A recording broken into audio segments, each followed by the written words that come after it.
तत्वाशिवाय तर जीवन नाही. आणि तत्वानी जो राहतो, तत्वानी जो जगतो आणि जी तत्व आहेत ती जीवनामध्ये जो आचरणात आणतो तो यशस्वी होतो.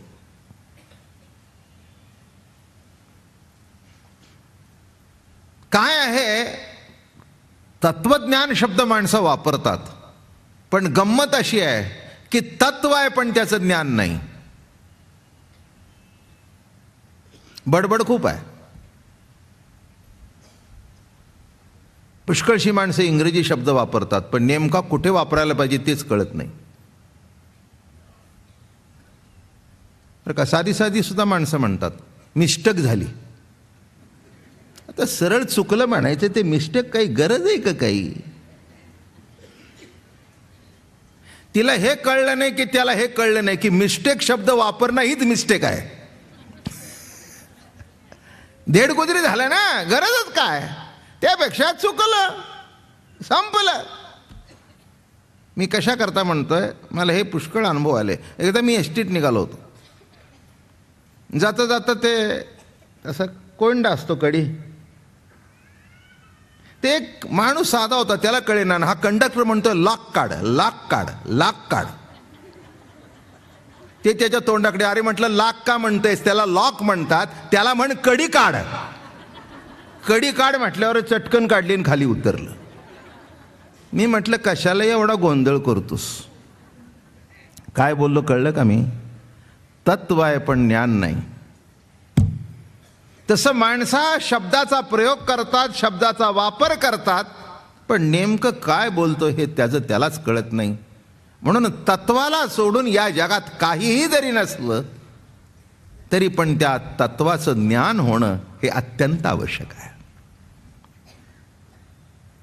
पिस्तूल जरी असला कसा चालवायला पाहिजे, बंदूक असली कशी चालवायला पाहिजे, 4 कोटीची अगदी 10 कोटीची रोल्स रॉईस आहे पण कशी चालवायला पाहिजे.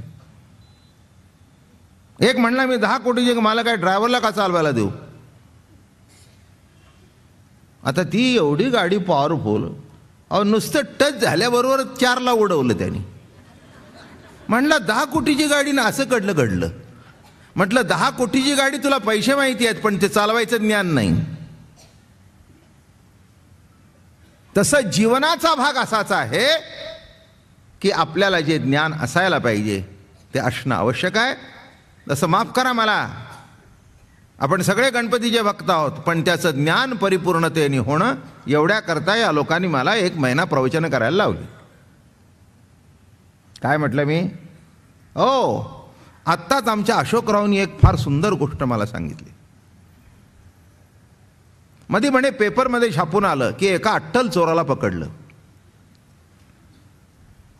आणि त्या अट्टल चोराला पकडल्यानंतर त्यांनी पोलिसाला सांगितलं की कसं काय? नाही म्हणाले, मी चोरी करण्यापूर्वी गणपती पुढे प्रार्थना करून जातो.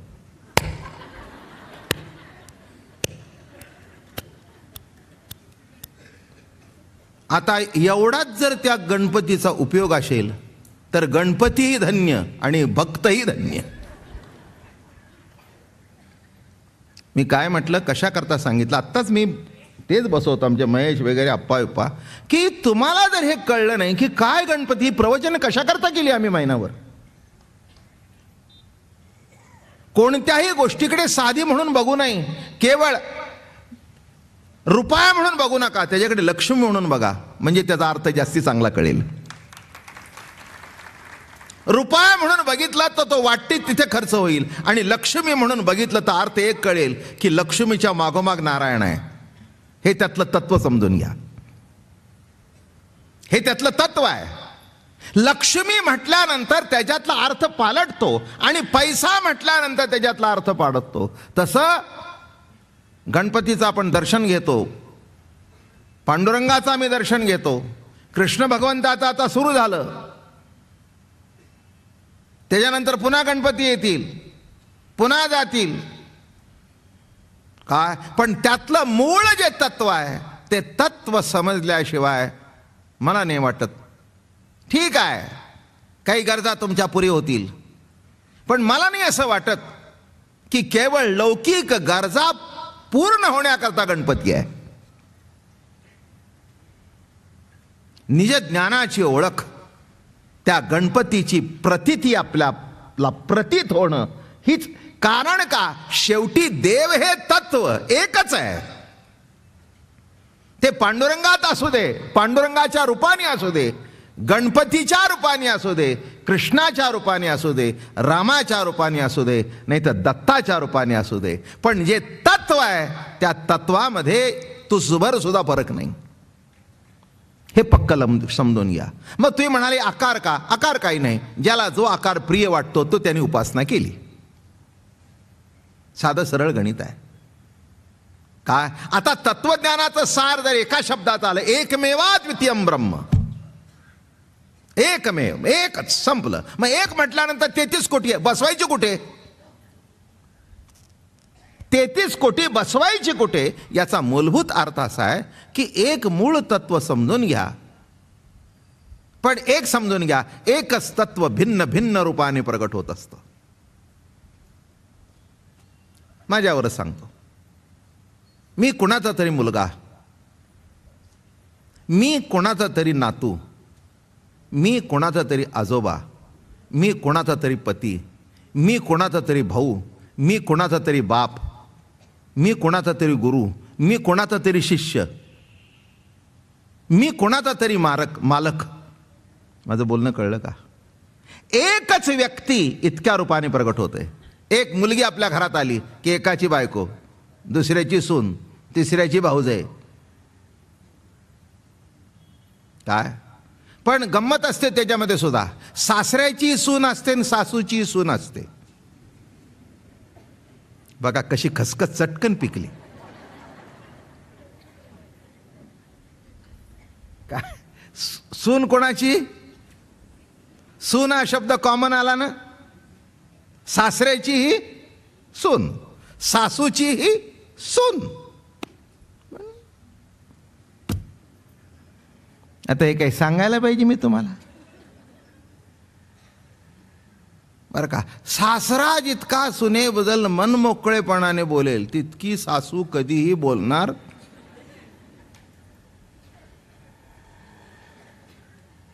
का? कधीही बोलणार नाही ती मनमोकळेपणाने. सासरा म्हणेल आज सुनबाईनी छान केलंय, मी शिकवलं. ती तिला स्वतंत्रपणाने क्रेडिट कधीही घेऊन देणार. मी कशा करता सांगतो की एकच शब्द, एकच सून शब्द, पण तो इकडे निराळा आहे, इकडे निराळा आहे.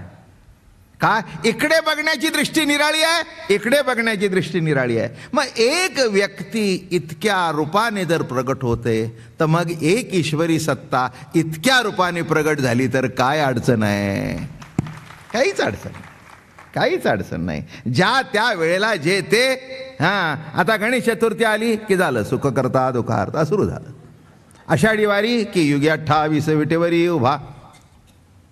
काय काय आता मिरवणुकीला निघाले कुठे? गणपतीच्या थोड्या दिवसांनी. वारी आली की काय ते पुण्यात म्हणत असतात, पालखी काय ती कोणा आली आली पालखी ज्ञानोबाची की काहीतरी चाललं. पोरं ते घेऊन निघाली. तत्वता अर्थ असा आहे की मूळचं एक तत्व समजणं हे आवश्यक आहे. आणि आमच्या परीने आम्ही प्रयत्न केला की आपल्या पुढे गणपतीचं स्वरूप लक्षात यावं, म्हणजे कुठेही इकडे तिकडे जाणार नाही. एकदा त्यातलं महत्त्व कळल्यानंतर लक्षात ठेवा, हे घड्याळ आहे, असेल काय त्याची किंमत 1000 1500 असेल, 2000 असेल, काही विशेष नाही त्याच्यात. पण या घड्याला किंमत केव्हा आहे? एखादा आपल्या वडिलाची अस्थिवस्तू असते बरं का. आता आमच्याकडे आमच्या आजोबांचा एक चष्मा आहे, दादा महाराजांचा. सगळ्याकडे 2-2 चष्मे आहेत. पण आप्पा मी त्या चष्म्याची लक्ष्मीपूजनला पूजा करतो, कारण तो दादा महाराजांचा आहे.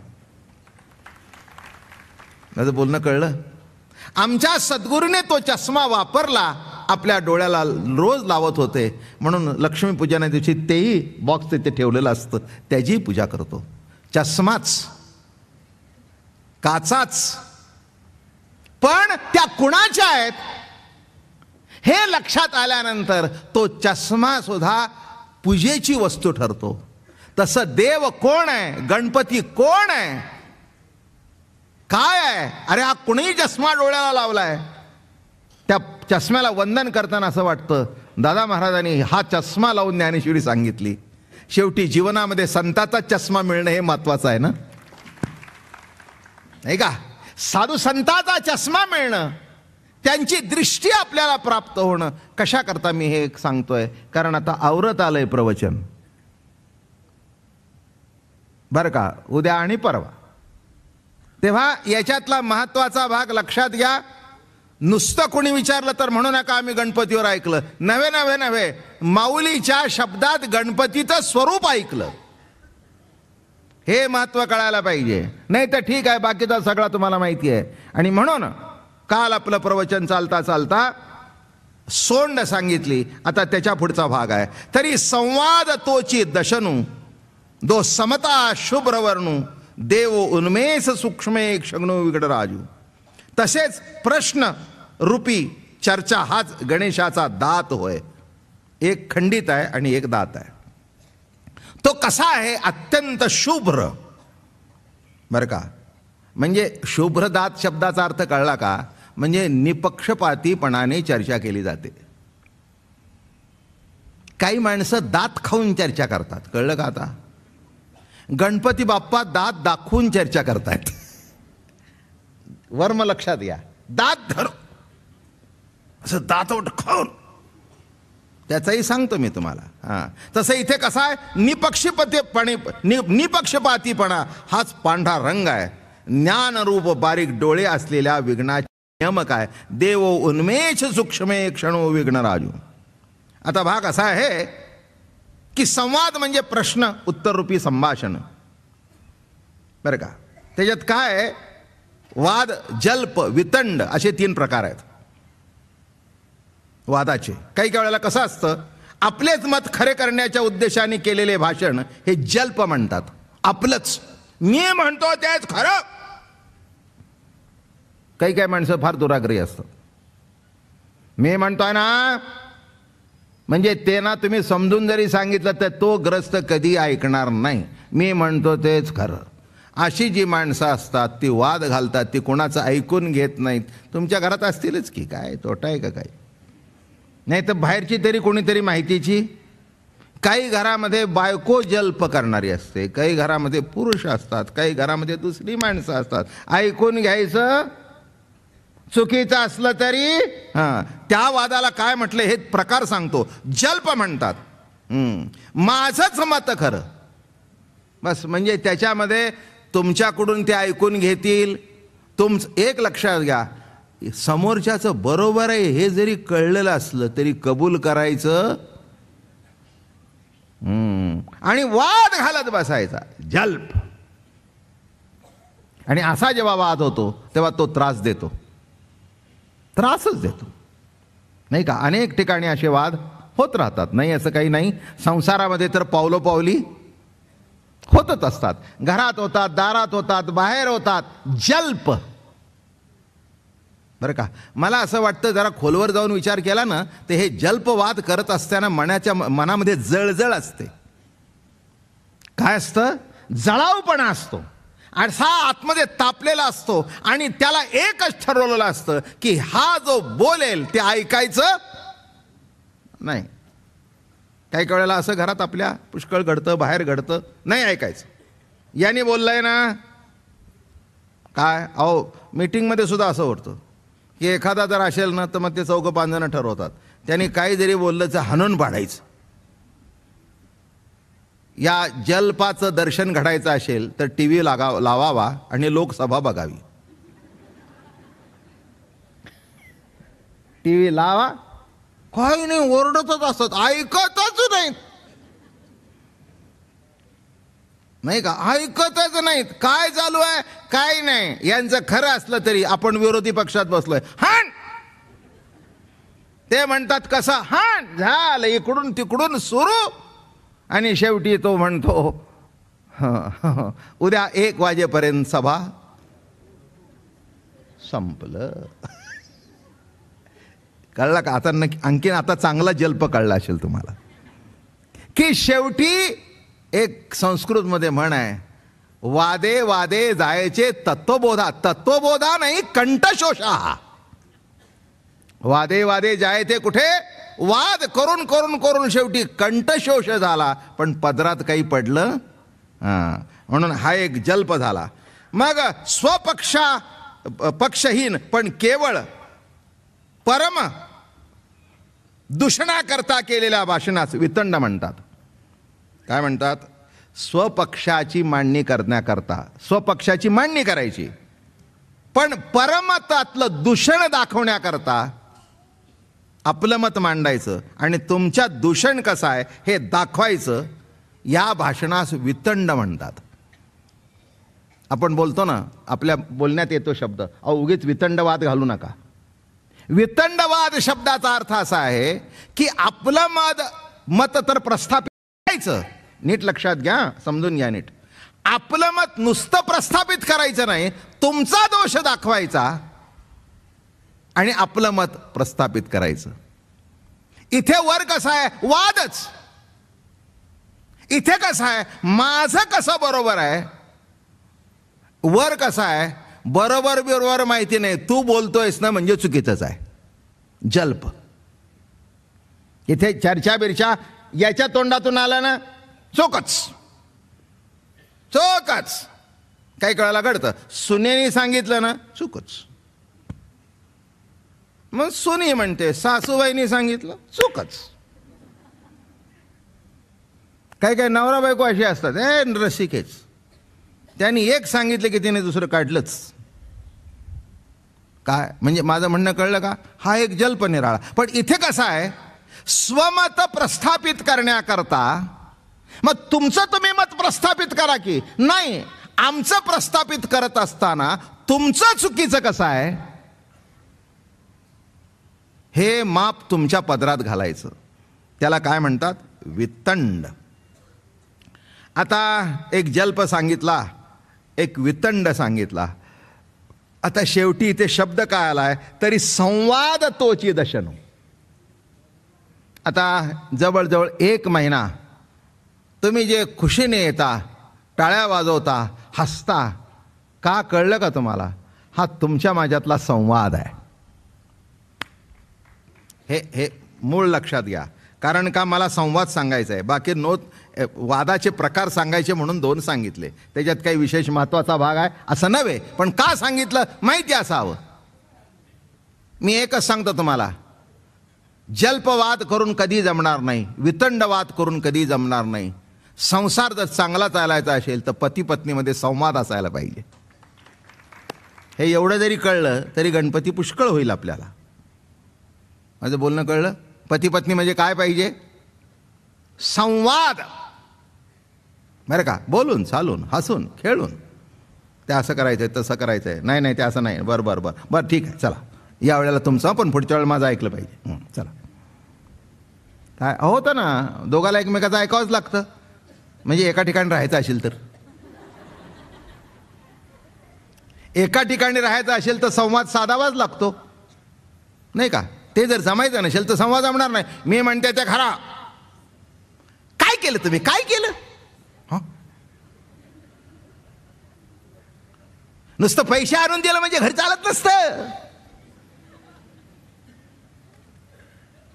झिजले झिजले. लग्न करून येता माझ्या बापाने 5 तोळ्याच्या बांगड्या घातल्या होत्या. तुमच्या घरातली भांडी घासून घासून 2 तोळे झिजले, फक्त 3 तोळे राहिले. कळलं का कसं सुरू झालं? बघा, मोजून घेतलं होतं ना तुमच्या बानं, मोजून 5 तोळे, 3 तोळे झाले. कशाने? काय नाही काय बरं झालं हो, तुम्ही कमवलं, माझ्या परीने मी संसार सांभाळला. आपण दोघांनी देवाच्या ब्राह्मणाच्या साक्षीने हातात हात घेतला. तुम्ही तुमच्या परीने कष्ट केले, मी माझ्या परीने कष्ट केले. आज आपण इथपर्यंत आलो, आपली मुलं मोठी झाली, बरं चाललंय. ठीक. संवाद. शेजारच्यांनी बघा काय केलं. आता अगं तुझं शेजारच्याशी लग्न लागले का माझ्याशी लागले?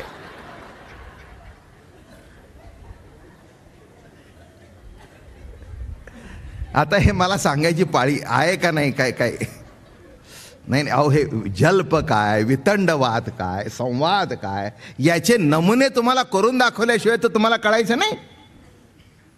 आणि करून दाखवली की कळल्याशिवाय राहणारच नाही. किंबहुना घरी गेल्या गेले याच्यावर सुद्धा वाद सुरू होईल. गेल्या गेल्या काय महाराज सांगत होते तुम्हाला की नाही, सवयच आहे उकरून उकरून काढायचं, झालं सुरू. म्हणजे माझं बोलणं कळलं का? या माझ्या सिद्धांतावर चर्चा करता करता मारामाऱ्या. मुलगा बरोबर होता, तो म्हणला बाबा आई जरा लीट लक्ष द्यावा. महाराज म्हणले, महाराजांनी वर्णन केलं पण संवाद, अरे म्हणले गेलंच डोक्यातून. माझं म्हणणं थोडंसं नीट लक्षात घ्या. तसं इथे काय आहे? कृष्ण अर्जुनाचा संवाद आहे. ज्ञानेश्वर महाराज श्रोत्याशी संवाद साधतायत. हे सगळं जर एकंदर बघितलं तर हा सगळा संवाद आहे. दुसरा अगदी वेदांताच्या भाषेत सांगायचं, अगदी गोष्ट सांगायची म्हटली तर शंकराचार्य आणि मंडन मिश्र वादच. शंकराचार्य आणि मंडन मिश्र असं तसं नाही, तुझं मत खरं का माझं मत खरं. जिथे खंडन आणि मंडन आलं, खंडन नाही मंडन नाही, एकमेकाची मतं समजून घेणं नामे संवाद. नीट समजून घ्या, फार उपयोगी पडेल तुम्हाला. खंडन मंडन नाही. खंडन म्हणजे काय? एक मंडन केलं की दुसऱ्याने खंडन केलं, हे तुमचं असंच आहे. नाही नाही असंच आहे. खंडन आणि मंडन करोच नाही. काय संवाद? हो आता आपल्या मुलीचं लग्न आलं, हो मुलगा चांगला आहे, चांगला आहे, बघून टाका. तुला काय झालं बोलायला? हा ₹1,00,000 हुंडा मागतोय. ते म्हणली अहो जरा नीट शांततेने बसा. हा एवढं वस्कन अंगावर यायला काय झालं? नाही म्हणजे खेकसायला काय झालं? जरा शांततेत घ्या, संवाद करा. हां अहो ठीक आहे, माझं बोलणं तर ऐकून घ्या. संवाद सांगतोय बरं का. बरं सांग. मग चांगलाच असलं की नाही? अहो अगं पण तुला काही कळतं का नाही? अकल आपल्याला परवडेल का? हे बघा तुम्ही जरा खाली बसा, माझं ऐका नीट. हे बघा 5-50 हजाराकडे बघू नका, आपल्या पोरीचं कल्याण होईल ना. वाईट मिळालं आणि मग घरात येऊन राहिली आणि आयुष्यभरची पोचावी लागली, लाखोनी जाईल. त्यापेक्षा असं करा, तुम्ही काळजी करू नका. माझं लग्नातलं सोनं 25 तोळे होतं ना, त्याच्यात 5 मी घालते. या संवाद. छा मी ठरवलंय बायकोचं काय घ्यायचं नाही. मग कोणाचं घेता?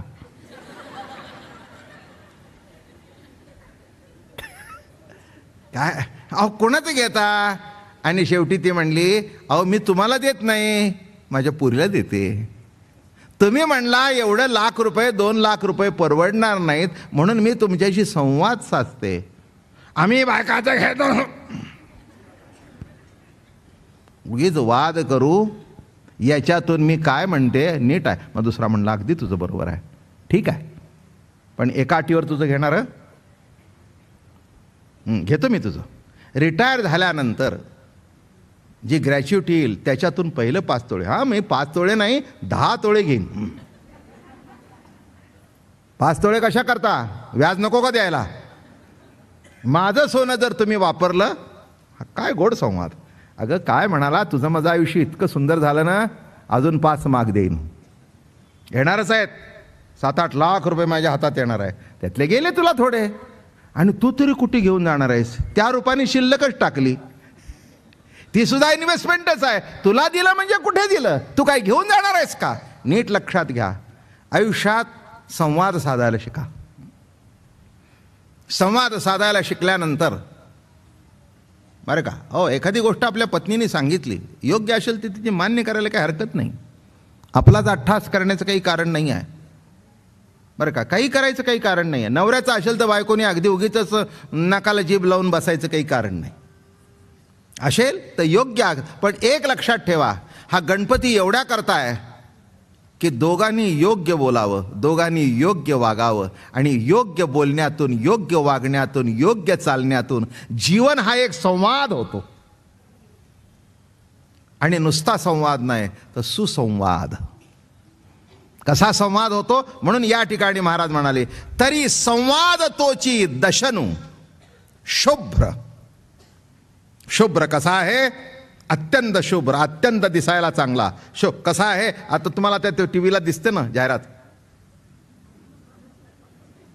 ती बत्तीशी कशी दिसते? पांढरी दिसल्याबरोबर असं वाटतं, मग तिथे दाखवतात टूथपेस्ट अमकी.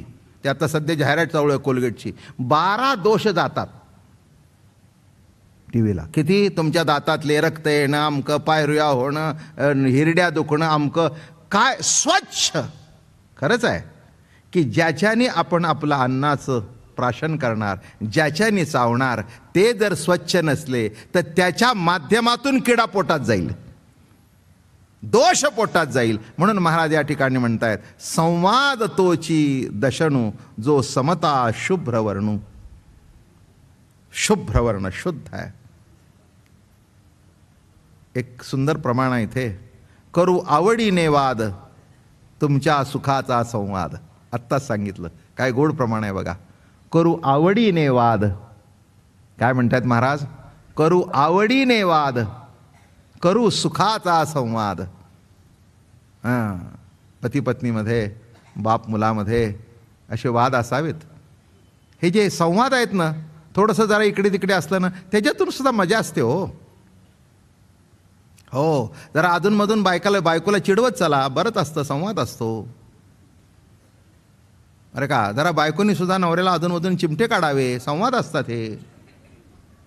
तुम्ही म्हणाल चांगलं शिकवताय आमच्या बायकांना आणि पुरुषांना. मी काही चांगलं शिकवत नाही आणि वाईट शिकवत नाही. तुमचा संवाद राहावा एवढंच माझा हेतू आहे, दुसरं काय माझा हेतू आहे? नाही का? अहो चेष्टा मस्करीतून संवाद साधला जातो बरं का, हे लक्षात घ्या. विनोद हा विनोदाकरता नसतो, त्या विनोदातून वृत्ती कशी होते? अशी मोकळी होते, मोकळी होते, मोकळी होते. जरा बायकोला उठायला उशीर झाला, हां झोपून राहा, आहे ना आम्ही हाताखाली बिनपगारी गडी, झोपून राहा, झोप, काय तुम्ही काळजी करू नका. आणि रोज तुम्ही एवढं करता, आज एक दिवस आम्ही केलं तर काय, आज अगदी एवढं हिनवायला नको बरं का. काय झालं त्याच्यातून? ह्याच्यातून काही भांडण आहे, याच्यातून काय उणं आहे? हे उणं नाही, हा संवाद आहे. आणि संवाद शुभ्र वर्ण आहे, ज्याच्यामध्ये कुठे टक्के टोणपे नाहीत किंवा खवचट बोलणं नाही. खवचट बोलणं असं असतं. मग ते तुमच्यासारखं वर उशिरापर्यंत झोपायला आम्हाला जर मिळालं असतं लग्न झाल्यानंतर, इति सासू भाग्यवान आहेस बाई.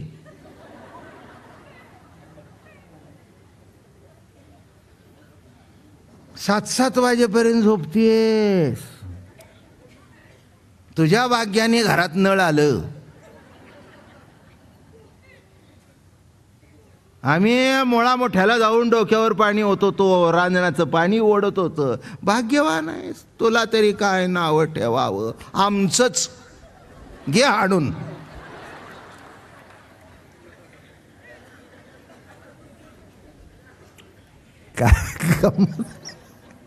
आता तुमचं जर हाणून घ्यायचीच इच्छा असेल तर त्याला पुढच्या पिढीने तरी काय करावं? अहो ज्याचा त्याचा योग आहे. आज तुम्ही एक लक्षात ठेवा, पुढे पुढे जाल तसं तसं विज्ञान सुधारतंय, सुधारणा झाल्या. अहो राहणीमानात किती फरक झाला.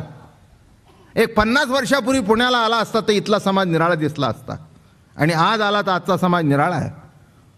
एक 20 वर्षापूर्वी पंजाबी ड्रेसच नव्हता, आता जिकडे जिकडे पंजाबीच घुसला. अहो कपड्यात नुसता घुसला नाही, खाण्यात सुद्धा घुसला. नुसतं कपड्यात घुसला का, खाण्यात सुद्धा. कुठेही जावं रस्त्याने पंजाबी ढाबा, कुठेही जा. मी सगळेजण इतके मनसोक्त असतायत कारण सगळेजण जाणारेच आहेत त्या ढाब्यात. बघा, नुसतं मी न जाता इथे उच्चार केला तर त्यांना किती आनंद वाटला. मग ऐकून जर आनंद, तोंडात जर पालक पनीर गेलं तर काय आनंद वाटत असेल. मी कशा करता सांगतोय, माणसांच्या आवडी काय, काय ती रुमाली काय. मी एकदा असंच मला नेलं, मला त्यांनी विचारलं रुमाली पाहिजे का, म्हटलं आहे खिशात आहे. अहो किती केलं ते बुवा माणसं, आम्ही बावळटच ना शेवटी. मी म्हटलं खिशात आहे. तो वेटर बघू लागला, ते म्हणले क्या बात है. नहीं म्हटलं आपने कुछ कहा ना, रुमाल मेरे खिसे है. त्याला कळलं की हे पागोटं बांधून ह्याला काही कळत नाही. तो म्हणला वैसा नहीं है, और रुमाली ऐसी पतली होती है, रुमाली प्लेन और विथ बटर. म्हटलं कशाला मस्का लावतो, दे ना काय. माझं बोलणं कळलं का, मग काय एक एक एक एक एक एक प्रकार सगळं घुसलं. संवाद बघा, माझा संवाद चालू आहे म्हणून एवढी माणसं शेवटपर्यंत आप्पा टिकून आहेत, तर कशाला कोणी येतो एवढ्या लांब. नाही नाही, यंदा तर सगळ्या श्रोत्यांची खरंच अगदी तुम्हाला हात जोडले पाहिजे, पाठी थोपटली पाहिजे.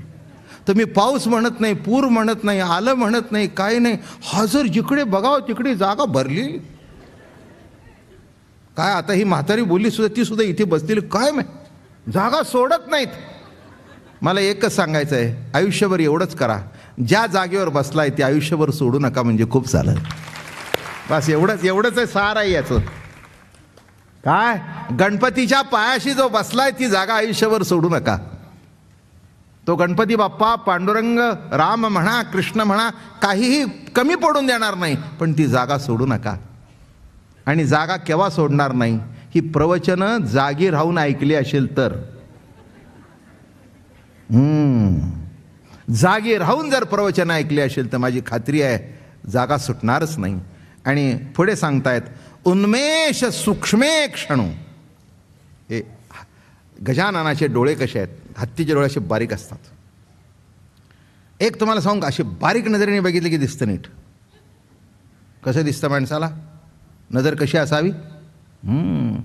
हे बघ, तो घरात येणार आहे, अगदी बारीक नजरेचा आहे बरं का. त्याच्या नजरेतून काही सुटत, तुम्हाला सांगतो, एक दृष्टांत सांगतो म्हणजे कळेल. आता तुम्ही सुईच म्हणजे दोरा कधी ओला आहे का. ते पूर्वीच्या काळी नवरीला नाही तर नवऱ्याला ते मंगळसूत्र ओवायला दिसायचे, म्हणजे त्याच्यातून कळायचं दिसतंय का बरोबर का रात आंधळा आहे. नाही, जुन्या काळातलं ते मुद्दाम त्याला ओवायला लावायचं. मग आता मला सांगा, त्या सुईचं छिद्र किती असतं, किती बारीक असतं. मग आता बारीक छिद्र असल्यानंतर डोळे कसे पाहिजेत, असं बघितलं पाहिजे की नाही. तुम्ही एक गंमत करून बघा, जेवढे डोळे मोठे कराल तेवढे दिसणारच नाही. जेवढे मोठे डोळे कर, मग दिसेल केव्हा. काय झाले, सूक्ष्म. याचा अर्थ काय की आता बघा, मी डोळे उघडल्यानंतर अगदी शेवटपर्यंत हा माझ्या डोळ्यात हॉल बसला, पण इथे काय केलं, अगदी त्या छिद्रावर नजर गेल्याबरोबर बरोबर तो दोरा ओला जातो. सूक्ष्म. याचा अर्थ नीट लक्षात घ्या, डोळे बारीक केल्याशिवाय अरे असं काय बघतोय, जरा डोळे बारीक करून बघ की, डोळे बारीक करून बघ की. नीट लक्षात ठेवा की डोळे बारीक झाल्याशिवाय जे दिसायला पाहिजे दिसत नाही. कारण का, अध्यात्म म्हणजे जशी व्यापक नजर आहे तशी ती एकाग्र. शब्द काय मराठी भाषेत काय, एकाग्र. मन काय करावं, एकाग्र. बुद्धी काय असावी, एकाग्र. नजर कशी असावी, एका अग्रावर. सुईचं अगर, एकाग्र, एकाग्र. मग तिथे ओलं की असं चटकन दिसतं, म्हणून नजर कशी असावी लक्षात ठेवा. शेवटी परमार्थ हा नजरेचाच विषय आहे. नजरों से देख प्यारे क्या रूप है तुम्हारा. एक सूफी म्हणतो, नजरों से देख प्यारे क्या रूप है तुम्हारा. अरे प्यारे जरा नजर से देख, अरे क्या रूप है तेरा. अरे तेरे रूप में मेरे को प्रभु का रूप दिखता है. प्यारे जरा देख ले, जरा देख ले. अरे तेरी आंख कैसी है, तेरे कान कैसे है, तेरे बदन कैसे है, तेरे जीवन कैसा है, तेरा श्वासोश्वास कैसा चलता है, जरा देख ले प्यारे. नजरों से देख प्यारे. लक्षात ठेवा, अध्यात्म म्हणजे अध्यात्म नव्हे, जीवनाकडे बघण्याकडची, वस्तूकडे बघण्याची नजर प्राप्त व्हावी लागते. ती नजर येण्याकरता, आणि हे सगळं परमार्थ आहे.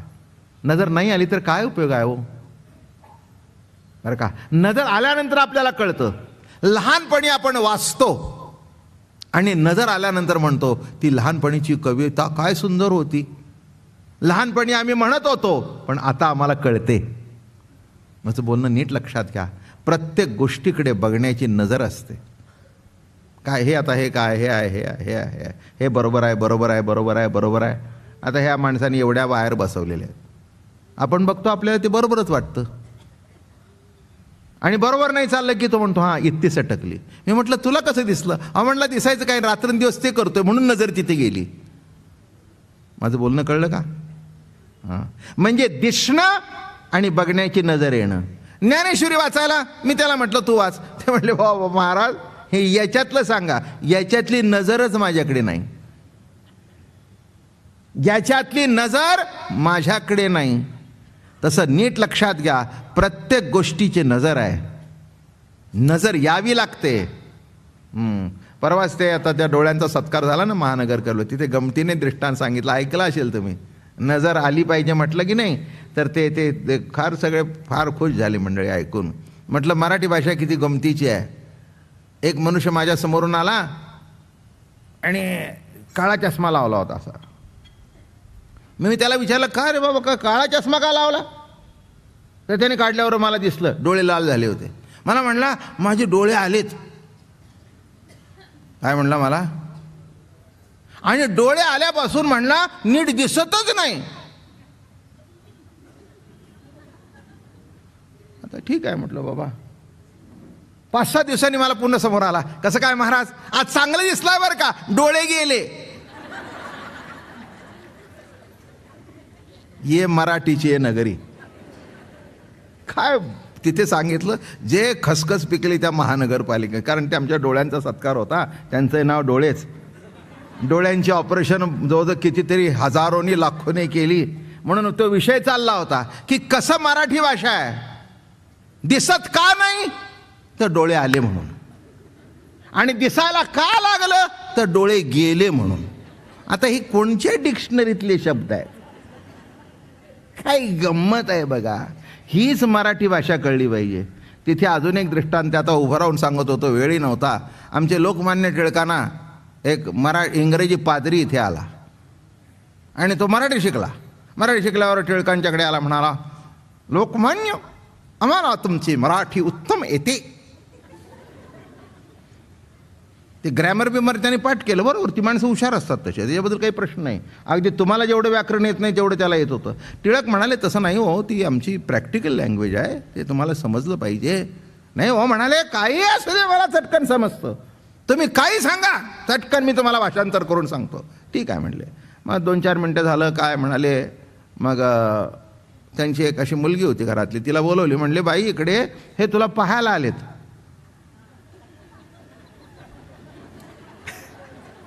काय म्हणले, तुला हे तुला पाहायला आलेत. म्हणले ते समोर कमरला निघून गेली.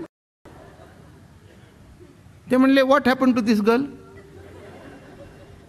ही अशी करून का गेली? हेच तर म्हणतोय तुम्हाला आमचं मराठी कळत नाही. ते म्हणले मी काय म्हणलं, तुम्ही म्हणला की पाहायला आली आहे, that I have come to see her. हेच तर भानगड आहे. अहो पाहायला आला म्हणजे लग्न ठरवायच्या वेळेला मुलगा जेव्हा मुलीला, अरे बापरे म्हणले, इतकं खोलवर अर्थ आहे का?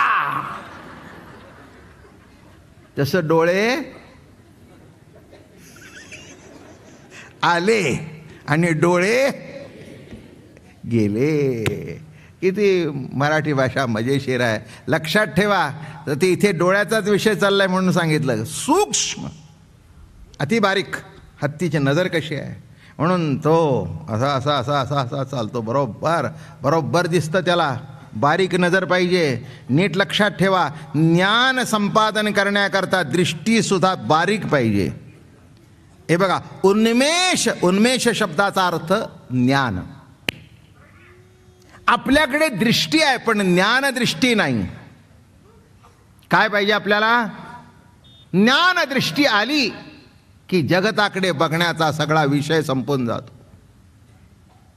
बरं का, चांगदेवाकडे भरपूर नको ते ज्ञान होतं, पण पाहिजे ते नव्हतं. शब्द ज्ञान होतं.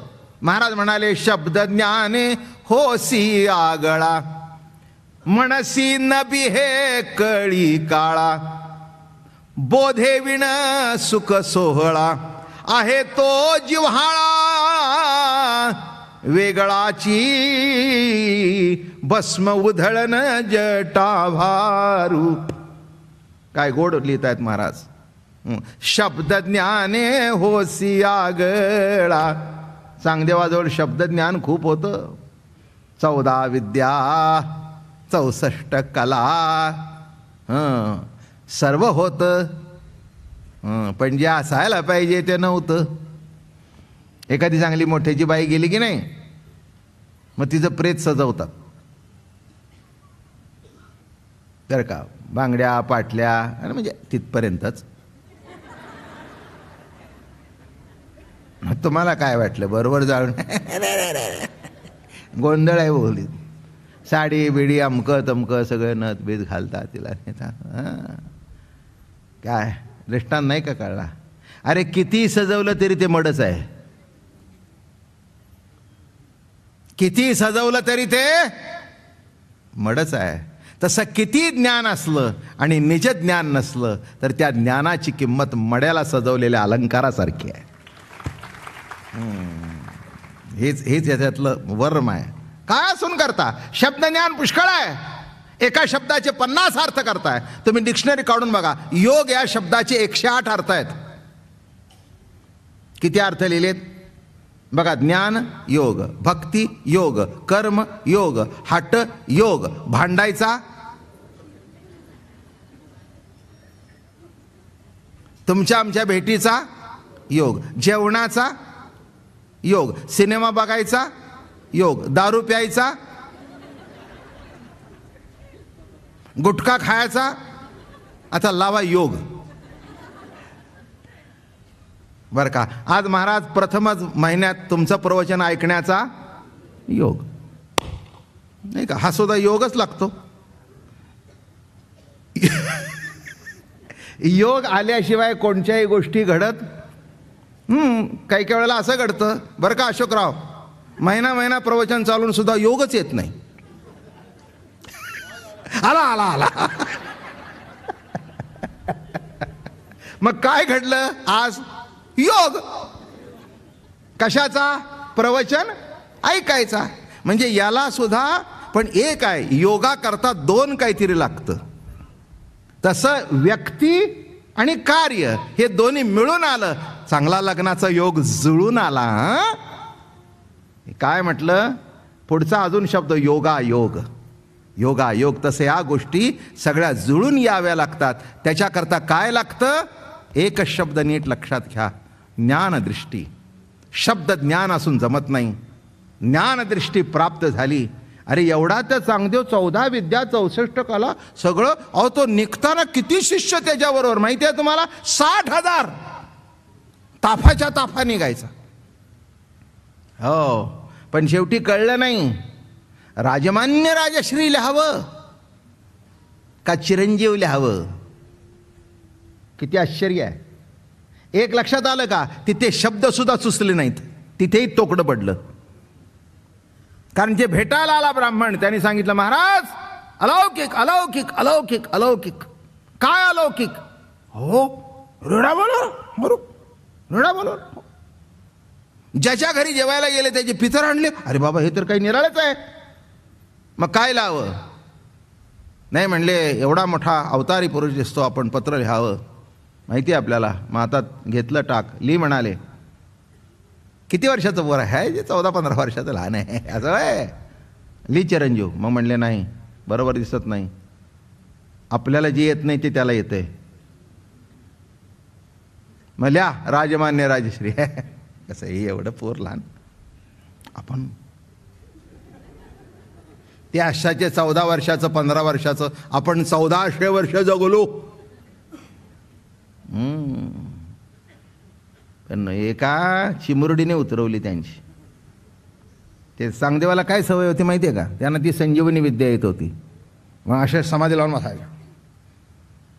6-6 महिने डोळे झाकून बसायचा बघा हा ग्रस्त. 6-6 महिने बसायचा आणि त्या गावातली जेवढी प्रेतं आहेत ना तेवढी तिथे मांडून ठेवायची. आणि एकदा डोळे उघडले की नाही 6 महिन्याने विचारात कोण आहे की ती प्रेतं ओ म्हणून उठायची. काय ताकद होती बघा. आता एवढा किती झाला. आणि त्याला अहंकार चढला की मी कोण आहे म्हटलं की सगळी पण त्या गावाला उपाधी झाली हो. 6 महिन्यातला प्रेताचा साठा म्हणजे काय व्हायचं. एक मेलन शेजारी राहिले तर आपल्याला काही काही नेता जे फुटतात ना त्यांना नेता सुद्धा जे खांदे देणारे असतात त्यांची पंचायत होते. ते घरी आल्यानंतर 2 दिवस जेवत नाही. काय वास सुटला होता म्हणले, कोणी हात लावायलाही नाही, पाऊस पडत होता, अवघड असतं. आणि अशी कुजलेली हे 4घे निघाले होते त्या रस्त्याने. एक म्हातारीचं कुत्रं मेलं होतं.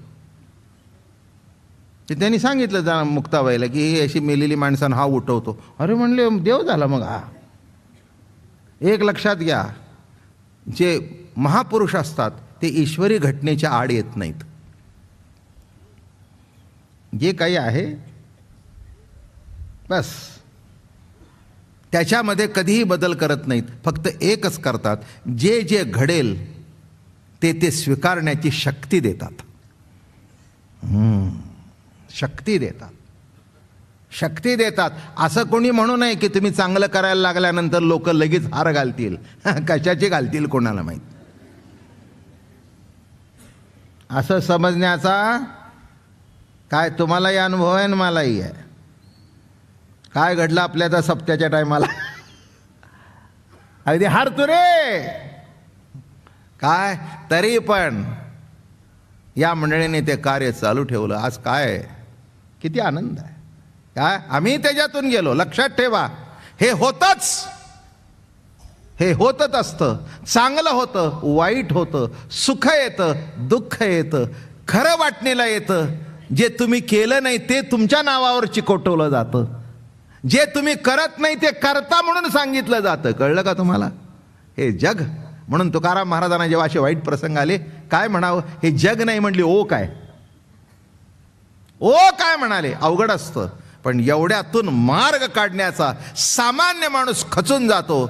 आणि ज्याच्यामध्ये देवाचा आशीर्वाद आहे, ही मंडळी त्या काळापासून टिकून राहिली. म्हणून आज खऱ्या अर्थाने श्रीमंत गणपती पावरणी आहे. हे मान्य करायला पाहिजे तुम्हाला. पावरणी आहे. बघा आता ते देऊळ काय, ते चांदीचं काय, अमकं काय तमकं काय, सोन्याचा येऊन बसला. म्हटलं गणपती बाप्पा काय मजा आहे, काय मजा. नीट लक्षात ठेवा, हे जे आपण टिकून राहतो ते टिकेला टिकून राहणं. आणि एवढ्या करतात आशीर्वाद लागतो. एवढ्या करता आशीर्वाद लागतो. हे वर्म लक्षात घ्या, कधी विसरू नका. मग हा झालं ते असे ते कुत्रं पडलं होतं. नाही म्हटले उडत होतं. मग त्या मुक्ताबाईच ती एकदमच मुक्त होती बघा. ती कशात अडकलेली नव्हती. तिथे ती गेली. त्या म्हाताऱ्याला विचारलं काय काय हे म्हातारे म्हणले, हां तू तर जिवंत आहेस आणि या मड्यांच्या ओळीत का बसलीस. ही सगळी जिवंत, तू जिवंत आणि एकटे सगळे मडे. अगं म्हणली बाई मला जीवा व्हायला कोण नव्हतं, एवढं कुत्रं होतं म्हणली. ती मेलं म्हणून मी त्याला येऊन गेली. चांगदेव बाबाने डोळे उघडले की ते कुजीवन होईल. मुक्ताबाई त्या कोत्र्याचं शेपट बघितले, हाड मेल्या म्हणले. आणि मेल्या म्हटल्यावर संजीवनी मंत्र झाला. ते उठून पळू लागलं कुई कुई कुई कुई करत. निघून गेले. आणि मग नुसतं ते कुत्रं उठलं नाही, सगळ्यांच्यावर दृष्टी टाकल्यावर जे निजले होते ते उठून गेले सगळे आपल्या घरी. झालं. योग असा की त्या दिवशीच हे सावध झाले. कोण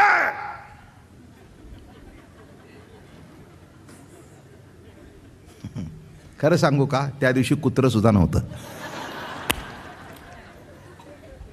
वस्तुस्थिती कुत्रं सुद्धा तिथे कोण, कोणी ओच म्हणे ना. आणि कोणी ओ म्हणाला ते शिष्य कापू लागले. अरे किती महिन्यापूर्वी डोळे झाकले? 6 महिने. 6 महिन्यात परिसरात कोणी मेलच नाही. काय भावना, काय सद्वासना, मेलच नाही. बरं झालं की नाही मेलं. नाही, ते मेलं म्हणजे यांना कर्तृत्व दाखवता येतं ना. काय केलं मी. मग एक असा लटलट कापू लागला. अरे मेलं का नाही? मेले होते. मग कुठे गेले? जगायचं नाही का कुणाला? ते म्हणले महाराज 3 पोरं होती आणि 1 पोरगी होती. काय झालं मग? म्हणजे ट्यूब पेटली. तेच असतील. काय झालं मग? काही नाही म्हणले. ते कुत्रं इथे होतं, त्यांनी हड केलं. हड केल्यावर ते पळालं आणि बाकीचे उठून निघून. झटकन खाली पारा आला. मग कळलं हे काही खरं नाही. किती आपलं ज्ञान असू दे, आपण नको त्याच्याकरता वापरतोय. आणि शेवटी चांगदेव एवढा राहून सुद्धा कोरा राहिला. आणि केव्हा ज्ञान प्राप्त झालं? जेव्हा चांगदेव 65 वाचली तेव्हा ते ज्ञान प्राप्त झालं. स्वस्ती श्री वटेषु जो लपोनी जगदाभासू. नजर प्राप्त झाली. कसली नजर? सूक्ष्म, सूक्ष्म नजर. इथे गणपतीची नजर कशी आहे? कशी आहे? सूक्ष्म. बघितल्याबरोबर कळतं. काही काही माणसं अशी असतात, नुसतं हातात घेतलं की कळतं त्याला. मग तो म्हणतो तुम्हाला कसं कळलं? अरे म्हणला आयुष्य गेले, नजर आहे ती माझी. आपल्या हातात हिरा दिला आणि काच दिला तरी कळत नाही. जवायराच्यात नुसतं हातात घेतलं की हो हे काय नाही, ऑर्डिनरी आहे. आम्हाला त्यांनी हिरा म्हणून दिला. किती रुपयाला दिला? 500 रुपयाला. एवढा हिरा 500 रुपयाला देतो काय? टाळ काही का नाही? मी तुम्हाला 5 रुपयाला देतो, घेऊन जा. आता म्हणणं कळलं का? जवाहिराची जशी नजर आहे नाही का, तसं जगत बघण्याची नजर आहे. आणि म्हणून इथे महाराज म्हणाल, मोठ्या कौतुकाने सांगतायत. कसा आहे? फार सुंदर ओवी आहे. तरी संवाद तोची दशनू जो समता शुभ्रवर्णू देव उन्मेष सूक्ष्मे राजू विघ्न राजू. विघ्न हरण करणारा, विघ्न हरण करणारा हा राजा आहे. गणराज कोण आहे? विघ्न हरण करणारा हा गणराज आहे. पण त्याला मनोभावे शरण जावं. बरं का? करायचं म्हणून करू. मी तुम्हाला एक सांगतो, पूजा करत असताना उलट झालं तरी पूजा करावी. काही काही माणसं देव बदलतात. आपल्याकडे देवाची बदलण्याची सोय खूप आहे. गणपती नाही पावला तर पलीकडचा दत्त, नाही तर तिकडचा ताकपेट्या, नाही तर तिकडचा पत्र्या. काय ते बरेच आहेत की सगळे, अगदी ओळीने आहेत. म्हणजे हा नाही तर तो, नाही तर तो, नाही तर तो, नाही तर तो, नाही तर तो, नाही तर तो. एक लक्षात ठेवा, आयुष्यात कोणताही प्रसंग येऊ दे, एकदा एकाच्या चरणावर मस्तक ठेवल्यानंतर शेवटपर्यंत बदलू नये. तेव्हाच ते विघ्नहरण होतं. नाही तर आज हे न उद्या ते न, आज ते झालंय, चालते फिरते. तू का म्हणे गरगरा फिरे आणि भवंडीने दमजिरे. फार सुंदर लिहितात. गरगरा फिरे दम जिरतोय. धरलाय ना, धरून ठेव, धरून ठेव. विघ्न हरण करणार. एक लक्षात ठेवा, ईश्वरी सत्ताच, मग ती कोणाच्या रूपात बघा, ते असा अर्थ काढू नका आमका कामका. ईश्वरी सत्ता इतकी पॉवरफुल आहे की तिला शरण गेल्यानंतर म्हणवोनी शरण जावे सर्व भावे देवासी. तो हा उतरील पार भवदुस्तर नदीचा. किती गोड अभंग आहे. म्हणवोनी हे असं आहे म्हणून त्याला शरण जावं. म्हणवोनी शरण जावे सर्व भावे देवासी. तो हा उतरील पार भवदुस्तर नदीचा. हा देव काय करील? त्याला तुम्ही शरण गेल्यानंतर आलेलं विघ्न टाळेल. पण विघ्न येणारच. पांडवांच्यावर आली, मग तुमच्या माझ्यावर काय येणार नाहीत. पण एक कळलं का? एवढ्या सगळ्यामध्ये कौरव संपले, पांडवांची संपायची पाळी आली. पण त्यांचा वंश चालण्याकरता पोटातला परीक्षिती त्याचं रक्षण केलं, त्याचं रक्षण केलं. म्हणून आयुष्यात लक्षात ठेवा, ज्या दैवताची आपण उपासना करतो त्याच्याशी एकनिष्ठ राहावं. एक सांगतो पूर्ण करतो. मारलं तरी आईचा पदर सोडू नये. दृष्टांत कळला का? काय कळलं? आई रागवली, नाहीने फटके मारायला सुरुवात केली. ती पोरं फार हुशार असतात, तेच शिका तुम्ही. ते लहान पोराला अशी मारत होती आणि ते पोरं काय करत होतं माहिती आहे का? आहे काय मजा आहे हो, आहे. मी म्हटलं हे शिकण्यासारखं आहे. मारलं तरी त्याला सोडत नाही आणि मग तीच थांबते, मग उचलून घेते. एवढं काय जोरात मारलं नाही तुम्ही, रडायला काय झालं, चल तुला चॉकलेट घेऊन देते. काय गंमत आहे. लक्षात ठेवा. पण एक सांगू का, आई मारत असताना शेजारच्या खोलीकडे पडू नये, मार वाढील. बोलणं कळलं का? जे मारतंय त्याचा पाय धरा. तसं जो सुख दुःख पाठवणारी जी ईश्वरी सत्ता आहे तिचे चरण धरावे. पुंडलिका वरदे हरी विठ्ठल, श्री ज्ञानदेव तुकाराम विठ्ठल विठ्ठल विठ्ठल विठ्ठल विठ्ठल विठ्ठल विठ्ठल. पुंडलिका वरदे हरी विठ्ठल, श्री ज्ञान